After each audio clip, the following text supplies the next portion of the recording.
me texts or tweets, and in general the whole internet has been lighting up with positive comments. Of course, some people are, I want to see more, when can I get my hands on it, etc., etc. But in general, we are extremely happy with the response. It's everything we hoped for. Everything from how the press conference went with, revealing the 64 players, showing the actual live gameplay, commander mode, the Levolution package with everything from small things to big things happening as you play the game, the scale of the map, new features, new looks, new everything. There's so much to bring to the table for Battlefield 4 this next generation, as well as even for the PlayStation 3 and the Xbox 360. You can't even forget about that. But I do want to ask you though, in regards to executive producer, being the executive producer of Battlefield 4, what does that entail for people who may not know? It means more or less that I am responsible for the quality and the delivery of this game. Okay. So my job is to use all the talent that we have in the studio to create the best possible game out there. So awesome.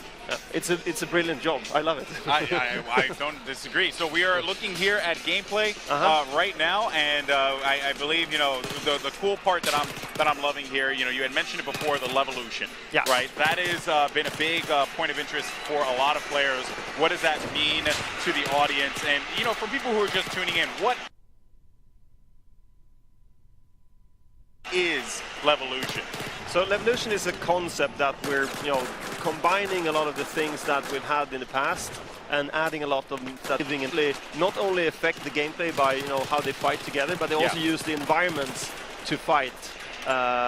We can see examples of big things and small things where people when they take down the big skyscraper, that's of course a very big moment.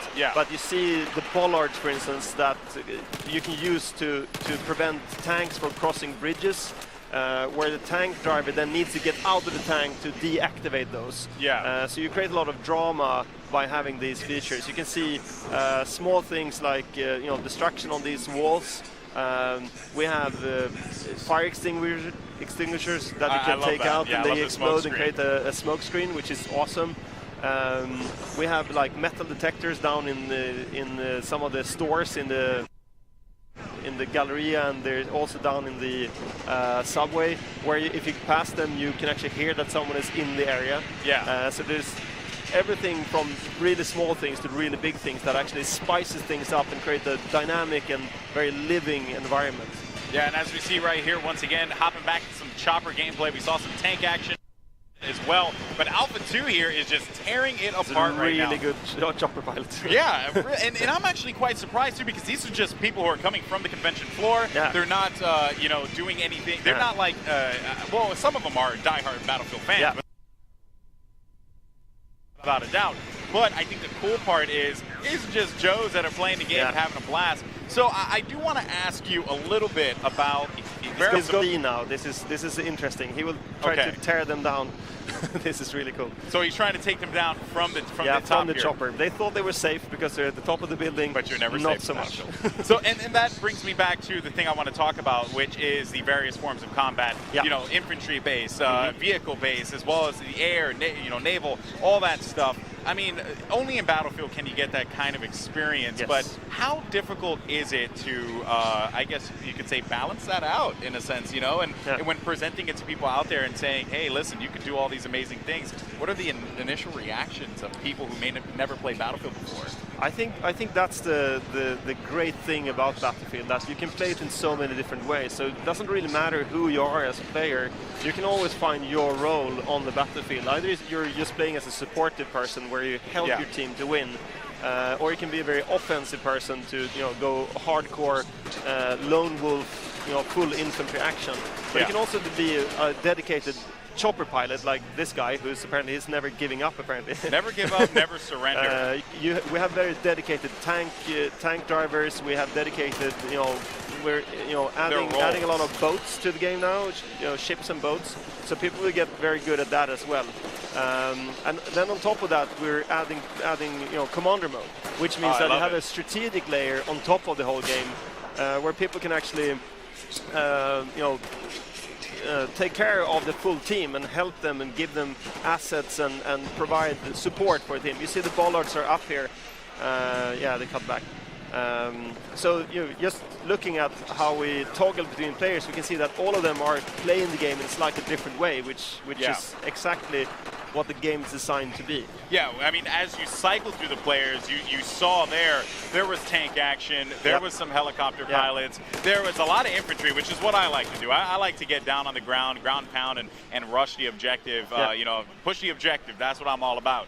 So, and look at this here, actually, is one player. He's at the top of the skyscraper here, and this is a cool thing, right? Because in the last match we saw, this skyscraper did not last very long. Okay. It was taken down quite quickly, and that guy went jumping off the building. That's awesome. You can parachute.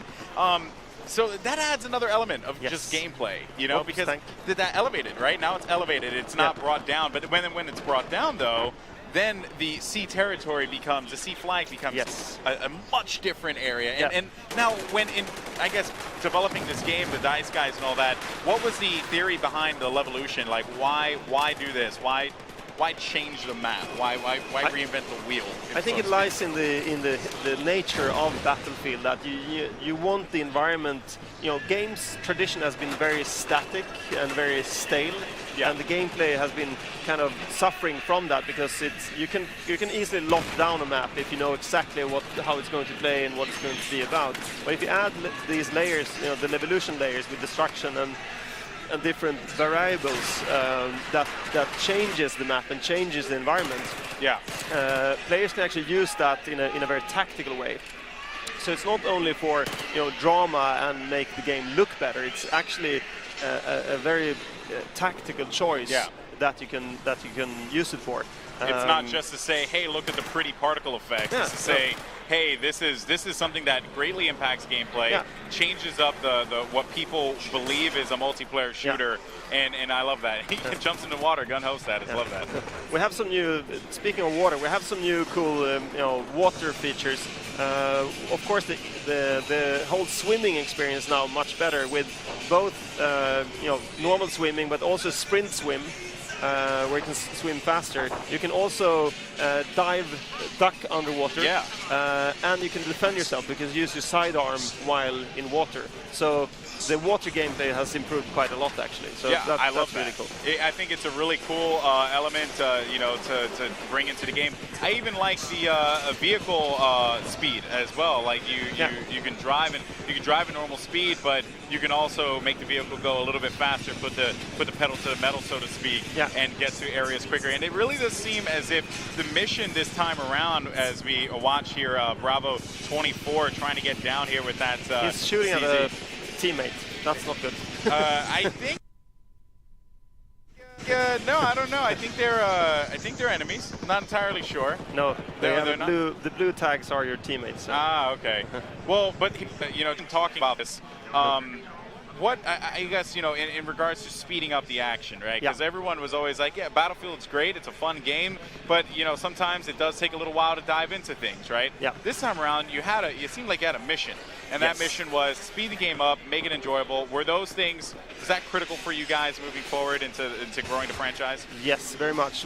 As you can see, we changed the whole user interface, the whole spawn screen, the whole kill-death loop is vastly enhanced. So that's definitely a big part of. Here we go. It's going down. Here we go. So and we knew it was going to happen. The skyscraper's got to go down. Everyone's down with it. Look at this here. The carnage and chaos it just brings. Whoa. Now this changes up the entire gameplay, right, Patrick? Because you can see the wave. And the wave goes through. Now there's dust all across the map, which is going to make visibility very difficult. Yes. But now C is going to be down at the bottom as well. So the pilots will now have a very different environment to fly in, and only the most skilled pilots will be able to cope with this environment. So you gotta have that keen eye for and destruction. As you said, this flag has completely changed now. Don't shoot your friends. Oh no! So actually no, they're green. So I believe that's your squad. Yeah, okay, okay. So, but I mean, it seems as if, you know, there's a lot of cool gadgets to play around with. Had a good time actually messing around with the, with just like the customization, right? And I think it's kind of telling that you guys added a lot of things to it, like the canted sky. Yes, canted sight. Yeah. I love that, right? Yeah. I've never really seen that in a game before. I saw it in the single player. Didn't think it was going to make its way to multiplayer. You guys pleasantly surprised me with that one. Yeah, there's some really cool features if you go deeper into the game. Again, looking at the customization, there's a lot of things going on there. With you can now select different knives, for instance. You can add more attachments to your guns. Yeah. Like canted scopes. You can have flip-up optics, for instance, which is really cool. Yeah. We have the whole Chinese army, which adds a lot of variation to both the guns and the gadgets, and of course the vehicles. You can see some really cool Chinese vehicles in here. There's a lot of variety. There's so many new things in the game that you will notice after playing the game for some time. We know that people, when they play Battlefield, they spend a lot of hours in it. So you don't want the game to be too shallow. You want to have this depth that you can figure out as you go along. Yeah, and when I'm looking at the action and all that stuff that's going on, you can see how dramatically different things have been have changed because of the Levolution mechanic that is in the game. This pilot right now dealing with a lot of dust, a lot of debris. Visibility is not as on point as it was prior. And oh man, look at this here, going to be coming down to this tank right there. Nice play by Alpha 02, as he's going to have to scale up on this one. But yeah, so I think that is a pretty cool, mechanic, that Levolution thing. It really does change the scope of the game itself, and really, I guess, add variety. That's down. Now, the other thing I want to ask you about is Commander Mode. Yes. Why bring it back? I think it's, we're at the time where we think that, Commander Mode actually adds a lot of value to the players, not only the actual commanders that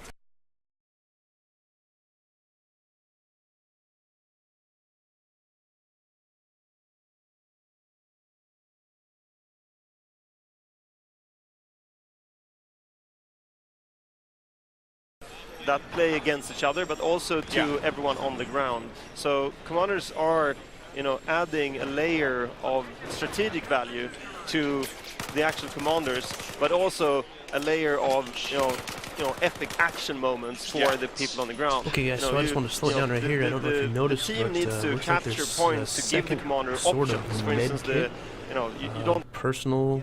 Get not all your quite options sure what it until you is, have captured all the control points. So the commander really needs the people on the ground, and the people around need the commander. Yeah. But that doesn't change the fact that if you you can still play the game the way that you want to play it. Yeah, so it adds a layer of value to those people that care about it. And then one of the other points that I was particularly taken away by was the use of the Commander Mode on tablet. Yes. I thought that was awesome, right? Because, there are times where I'm probably going to be hanging out in my home, laying on my bed, thinking, what can I do? Well, I can hop on Commander Mode and just play on my tablet. So, how was the decision process in implementing that into the game? I mean, that surely must have been difficult. Yes, we have a tendency to do difficult things at times. I see that. We often talk about Battlefield from a very high concept level, not so much what you can do, but what we should do. And then we have to figure that out later on how to actually do it. Yeah. Commander Mode on tablet it just felt natural. Like, you can play Commander, you play on the same servers as the infantry guys, but you don't really need the fidelity and the detail that the players that are on the PC or on the console that they need. So tablets might not work from a first-person perspective that well. Okay. But Commander Mode is actually very strategic and actually perfect for a tablet. Yeah. So to us that felt very natural, and we wanted to make sure that when you play on the tablet, it should feel like the same game and interacting with the same people that are playing the first-person experience. Yeah, without a doubt. I'm a big fan of it. I can't wait to get my grimy little hands on it and dabble in commander mode on my tablet and just commander mode in general, because I just like the strategic element of it. So thank you very much, Patrick. I appreciate your time. Thanks. Battlefield 4 is truly amazing, and thank you for breaking it down for us on the stream. All right, guys, so we are going to be right back with some more action coming at you live from E3 2013. This Battlefield 4 brought to you by DICE. And, guys, it is awesome. We'll be right back.